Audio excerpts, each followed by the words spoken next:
Bienvenue à tous dans cette nouvelle édition de Burkina Mining News, l'émission incontournable pour tout savoir sur l'actualité minière et énergétique du Burkina Faso, offerte par TEMAC. Leadership régional. Le Burkina Faso s'est illustré lors de la 13e session extraordinaire du Conseil des ministres de l'ALG à Bamako, une rencontre stratégique pour renforcer l'intégration entre les États membres de la Confédération des États du Sahel. Bonne gouvernance et transparence. La Chambre des mines du Burkina a organisé un atelier de sensibilisation sur l'obligation de déclarer les bénéficiaires effectifs. Une étape importante pour une meilleure conformité et une gouvernance plus responsable. Former les ingénieurs de demain. Au Mali, la SOREM, Société pour la recherche et l'exploitation minière au Mali, et la société néo-zélandaise Sequent ont lancé un programme ambitieux de formation en géologie appliquée à l'École nationale d'ingénieurs, une alliance technologique au service des compétences locales. Jeunesse et engagement. Le ministère des Mines du Mali a officiellement accueilli les stagiaires de l'APEJ, l'Agence pour la promotion de l'emploi des jeunes, marquant une volonté forte de renforcer l'employabilité des jeunes dans un secteur stratégique. La 13e session extraordinaire du Conseil des ministres de l'ALG s'est tenue à Bamako avec une forte participation du Burkina Faso. Cette rencontre marque une nouvelle étape dans le processus d'intégration régionale avec des décisions concrètes pour renforcer la coopération dans l'espace Liptako-Gourma et au sein de la Confédération des États du Sahel. À nos frères et sœurs venus du Burkina Faso et de la République du Niger, je vous souhaite la traditionnelle bienvenue au Mali, à Opissinga. Monsieur le Président du Conseil des ministres, Mesdames et Messieurs les ministres, comme vous le savez, l'autorité de développement intégré des États du Liptako-Gourma ALG est une des plus anciennes institutions internationales en Afrique. L'ALG a été créée en 1970 par les trois États que sont le Burkina Faso, le Mali et le Niger, dans le but de promouvoir le développement harmonieux et intégré de la région du Liptako-Gourma, par la mise en valeur dans un cadre régional des ressources naturelles existantes dans l'espace sahélien. Mesdames et messieurs, les résultats atteints dans la mise en œuvre des opérations concrètes sur le terrain démontrent, s'il en est besoin encore, la pertinence et la clairvoyance de la vision de nos chefs d'État lors de la création de l'ALG. Il convient cependant de reconnaître aujourd'hui que l'environnement géopolitique sous-régional a changé en raison des menaces multiformes et des défis communs à l'espace.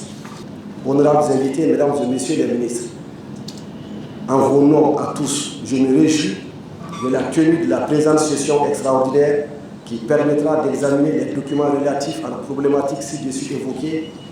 Au regard de la qualité des experts dont le travail préalable est à saluer, je ne doute point des résultats des travaux de la présente session extraordinaire. Je ne saurais terminer mon allocution sans réitérer mes vœux d'un excellent séjour à Bamako à l'ensemble des délégations ici présentes. Je vous remercie de votre aimable attention. Comme proposé dans l'agenda qui nous a été soumis, nous entendrons et examinerons le rapport issu de la rencontre préparatoire des experts qui a précédé la nôtre. Je profite pour saluer le travail remarquable des experts et l'appui du secrétaire exécutif qui nous a permis de tenir cette rencontre. Je suis sûr que les résultats de leurs travaux nous permettront de prendre les décisions idoines pour la transformation de notre institution commune en une agence d'exécution et son ancrage au sein de l'architecture de l'AES afin que son action s'aligne parfaitement avec nos orientations et avec les politiques et stratégies en cours au sein de notre confédération. Je souhaiterais rappeler ici que cette proposition de transformation de l'AEG en agence d'exécution est une recommandation de notre 12e session extraordinaire tenue le 4 juillet 2024 par visioconférence dans le cadre de la préparation de la conférence des chefs d'État qui était projetée en marge de la rencontre historique de Niamey du 6 juillet 2024. Ainsi aussi, à l'issue de notre session extraordinaire de ce matin, j'espère que nos conclusions faciliteront la prise de décision par nos plus hautes autorités sur l'avenir de l'ALG. Nous aurons ainsi à faire des propositions et prendre des décisions sur les points discutés. Excellent Monsieur le Premier ministre, Monsieur le ministre, Mesdames et Messieurs, c'est cet exercice que je voudrais que nous nous attelions ce matin Je ne doute pas que les conclusions auxquelles nous parviendrons renforceront davantage les initiatives en cours du pilier développement de l'AES pour que la transformation de l'ALG en agent d'exécution soit les facteurs de la réussite des futurs chantiers qui lui seront confiés. Ceci permettrait sans nul doute que la région du Tako-Gourma devienne un espace économique et d'intégration tant souhaité au bénéfice des populations. Je voudrais rappeler que l'Alger a déjà une solide expérience et possède un portefeuille de programmes et de projets intégrateurs qui pourraient accélérer les initiatives du pilier développement. Je voudrais renouveler mes sentiments de profonde gratitude à vous tous, pour votre participation à cette session. Je ne saurais terminer sans remercier mes collaborateurs qui se sont adjoints à cet exécutif, n'est-ce pas, en apportant un appui pour la tenue de cette rencontre, vu son caractère exceptionnel. Je remercie également nos amis de la presse qui nous accompagnent toujours. Sur cette note d'espoir, je déclare ouverte la 13e session extraordinaire du Conseil des ministres de l'autorité de développement intégré des États du Tako-Gourma et je souhaite plein succès à nos travaux. Je vous remercie. Sous son leadership visionnaire, la Confédération connaît un renforcement significatif de l'intégration régionale, pierre angulaire de notre ambition commune d'un espace confédéral stable, sécurisé et prospère. Nous adressons également nos sincères remerciements au gouvernement et au peuple malien pour leur accueil chaleureux, leur hospitalité exemplaire et les conditions optimales offertes lors de notre séjour à Bamako. Bamako, le 24 mai 2025. En prélude à la tenue de la 8e session ordinaire de la conférence des chefs d'État et ou de gouvernement de l'autorité de développement intégré des États du Liptako-Gourma, ALG, la 13e session extraordinaire du Conseil des ministres s'est tenue le 24 mai 2025 à Bamako, sous la présidence de M. Amadou Keïta, ministre des Mines de la République du Mali, président en exercice du Conseil des ministres. Étaient présents M. Aboubakar Nakanabo, ministre de l'Économie et des Finances pour le Burkina Faso, M.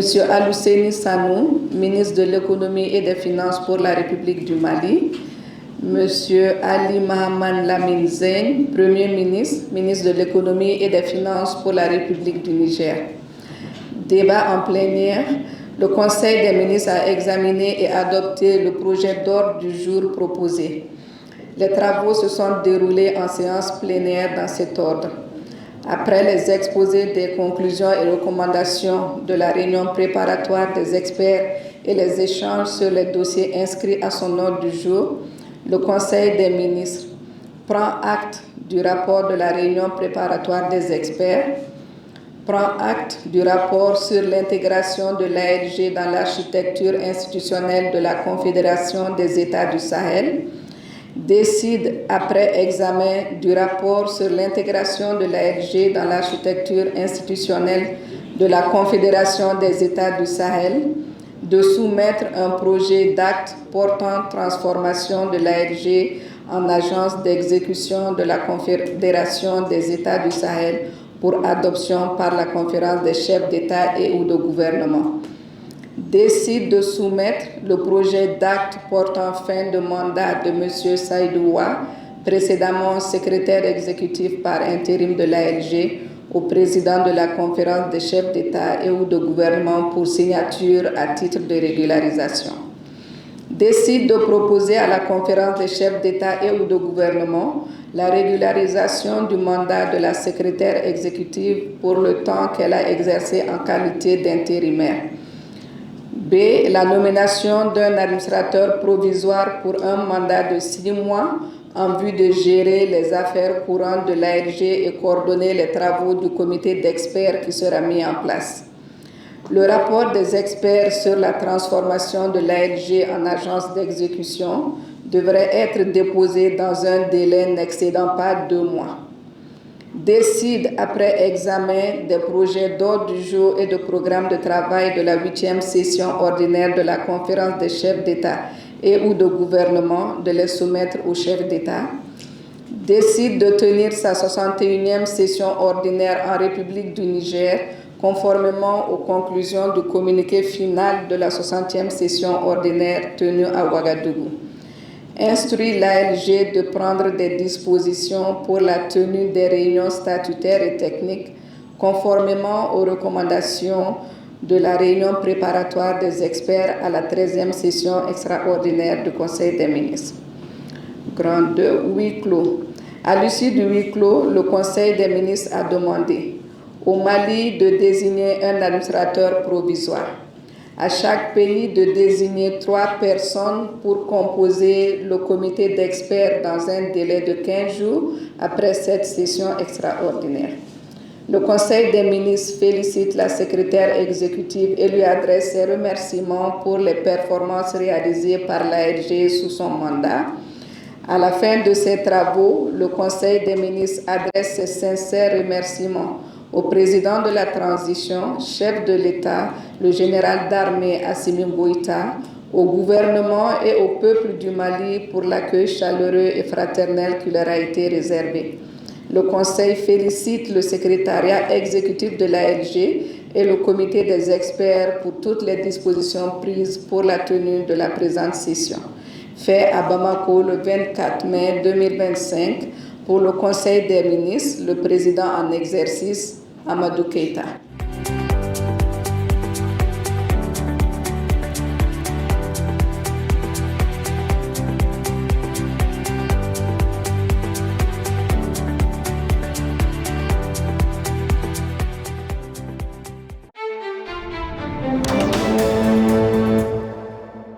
La transparence dans la chaîne de valeur minière implique une identification plus précise des détenteurs réels des sociétés. Dans ce cadre, un atelier d'information a été organisé à l'intention des membres de la Chambre des mines du Burkina portant sur l'obligation de déclarer et de mettre à jour le registre des bénéficiaires effectifs. Cette initiative vise à harmoniser les pratiques nationales avec les standards internationaux et à contribuer à la confiance dans le secteur. Avec le message de bienvenue qui nous dit bienvenue sur le registre électronique des bénéficiaires effectifs et on a la possibilité de se connecter. Donc, on se connecte quand on a déjà un compte. Et si on n'a pas un compte, on doit le créer. En plus de pouvoir se connecter, on a la possibilité aussi de faire ce qu'on appelle des demandes d'accès. Ça répond à la question de la dame qui demandait est-ce qu'on pouvait avoir accès au registre. Oui, on peut avoir accès au registre, mais pour cela, il faut faire une demande. Faire une demande d'accès. Donc, on a la possibilité de demander l'accès en tant que citoyen ou en tant que partenaire. Les structures partenaires, comme le juge le disait, ça peut être les OPJ, ça peut être les impôts, ça peut être l'ITIE, par exemple. Donc, ce sont les structures partenaires. Et je peux aussi venir faire une demande d'accès sur, par exemple, ma propre structure pour voir même si je suis à jour ou pas. Mais normalement, à travers mon compte, je le vois déjà. On peut faire une demande et il faut forcément que cette demande soit motivée. Donc, on remplit les champs. Que l'on soit personne physique, là, c'est cette première partie que nous allons remplir. Quand c'est une entreprise, c'est la partie en bas que nous devons remplir. Et on coche. Quand on est un particulier, c'est simplement ces informations qu'on remplit. Nom, prénom, adresse mail et puis numéro de téléphone. À votre place. Donc, le moyen le plus aisé et facile qu'on a pu trouver, c'était de faire signer cette autorisation par le représentant légal et le scanner. Mais déjà, c'est un document qui est disponible. Alors, je dis que le représentant légal, peu importe où il peut le télécharger, le signer, vous scanner et vous l'envoyer. Donc je pense que ça ne pose pas véritablement. Dès qu'il scanne, peu importe qu'il soit là ou pas, il peut le scanner, signer. Et il peut l'imprimer, du moins signer et le scanner à monsieur. Donc je vais prendre un exemple. Donc que ce soit en majuscule ou en minuscule, ça passe. Que l'on pense à mettre les tirets ou pas, ça passe. Donc, comme c'est une codification, le logiciel comprend la codification du numéro RCCM normalement. Donc, je prends un BFOUA.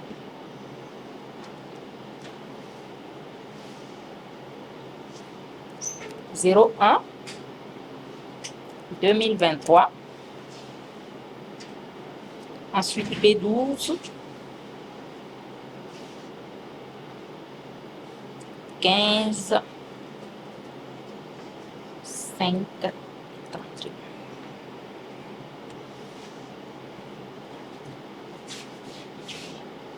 Donc, ensuite, je mets un numéro IFU. 28 75.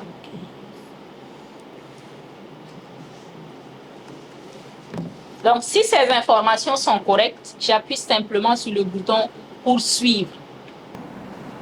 Mais il peut arriver que le déclarant, puisque c'est une déclaration, c'est vous qui connaissez votre bénéficiaire et c'est vous qui avez supposé avoir les bonnes informations. Donc, vous pouvez persister pour dire que les déclarations que vous avez données, c'est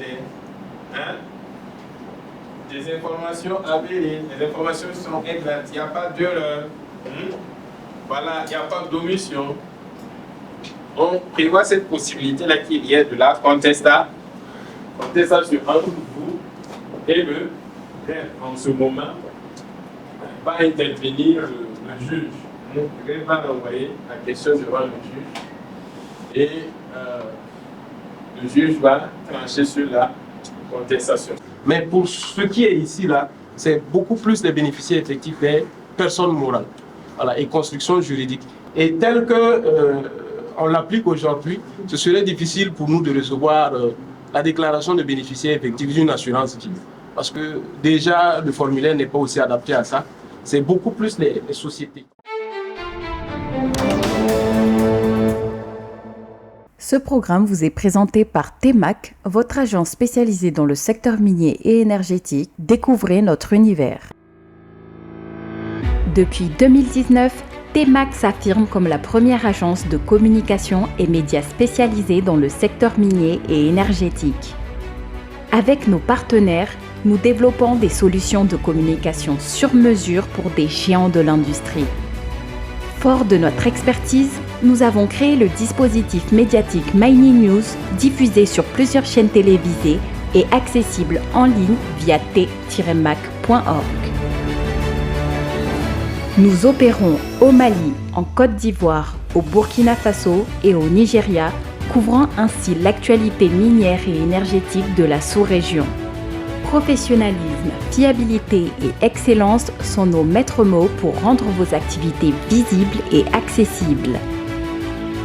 De la production audiovisuelle à la communication digitale, en passant par les relations publiques et l'intermédiation, l'événementiel et l'impression, les médias et la communication d'influence, nous nous engageons à vous fournir des solutions adaptées à vos besoins. Contactez-nous pour construire ensemble un avenir brillant. TEMAC, créer un héritage durable pour les générations futures.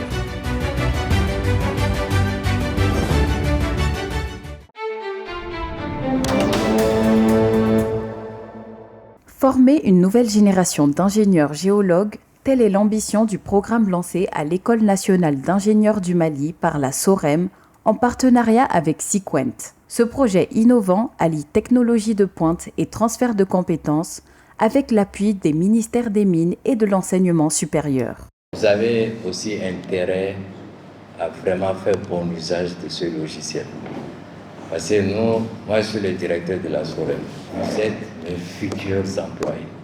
C'est-à-dire que dans l'avenir, la SOREM compte bien se développer et faire travailler les géologues que vous êtes aujourd'hui. Juste remercier la société SOREM, évidemment, et la société Sequent, qui nous a vraiment offert ce joyau, c'est-à-dire avoir accès surtout à des logiciels pour nous accompagner dans la formation des ingénieurs. Nous faisons beaucoup de théorie, mais si on arrive réellement à associer la pratique à la théorie, cela va faire que les étudiants vont plus s'approcher du monde professionnel, on va plus comprendre. On remercie SOREM, on remercie Sequent qui est venu pour un partenariat ici au Mali et notre école qui nous forme depuis des années et dont nous avons reçu de belles formations et nous comptons mettre en disposition ce dont nous avons appris depuis de belles années. Sequent is here to help. Our software and our academic program that we offer to universities is to help the next generation of geoscientists grow up digitally au fait and equipped with the skills and the very best software, which is going to help them do a very good job and help make mining a real economic powerhouse for this country and West Africa. Nous allons profiter de cette occasion pour pouvoir nouer effectivement de bonnes relations afin de profiter de cette expérience de Sequent dans le domaine précis qui est la géophysique et tous les domaines pointus. Toutes les structures qui forment dans les domaines, on peut dire, sont là. Voilà, je voudrais leur donner la parole pour des questions d'éclaircissement et pour aussi requérir leur avis sur la présentation brève qui a été faite de Sequent et l'expression claire de leur volonté de collaborer avec l'enseignement supérieur. Ce geste au niveau de Sequent est un grand geste pour nous. Et aujourd'hui, avec le ministre, on a pu présenter le produit et tout le monde est satisfait. Les écoles sont très satisfaites et on est très impatient de pouvoir implémenter ce programme-là. À Bamako, le ministre des Mines, professeur Amadou Keïta, a accueilli les stagiaires affectés par l'APEJ. Un moment fort symbolique, mais aussi porteur de sens pour ces jeunes appelés à devenir les acteurs de demain dans le développement minier du pays. Nous avons souhaité vous rencontrer pour vous dire que vous allez intégrer notre grande famille du ministère des Mines.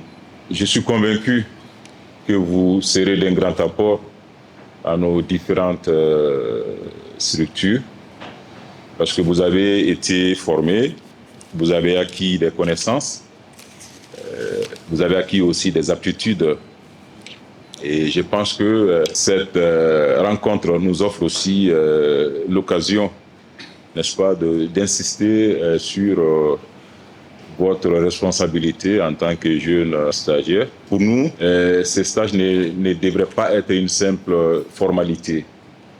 Ça doit être vraiment une occasion d'apprentissage, une occasion de don de soi, une occasion aussi d'appui concret aux différents services dans lesquels vous avez été affectés. Je voudrais vraiment compter sur la persévérance de nos stagiaires. Je voudrais compter sur votre esprit patriotique. Je voudrais compter aussi vraiment sur votre clairvoyance pour comprendre ces enjeux. Et surtout, nous sommes dans un contexte géopolitique extrêmement complexe qui fait qu'aujourd'hui, le Mali, n'est-ce pas, fait face à d'énormes difficultés. Le Mali fait face à des adversités. Beaucoup de gens nous en veulent par rapport à notre position, par rapport à notre volonté d'être nous-mêmes. Et donc, je voudrais que vous compreniez très bien ces enjeux géopolitiques. Et beaucoup de gens aussi veulent nos ressources minérales. Cette rencontre avec le ministre du ministère des Mines était très enrichissante. Ça va nous permettre d'être assidus dans nos différentes structures. Il nous a donné assez de conseils pour qu'on puisse bien s'orienter. Mes attentes par rapport au stage, j'espère qu'à la fin de ce stage des 12 mois, je puisse mieux comprendre le secteur minier et bien m'intégrer dans ce secteur-là. Parce que c'est ma première fois à être affectée au stage de l'APEJ et j'espère bien pouvoir évoluer dans ce secteur.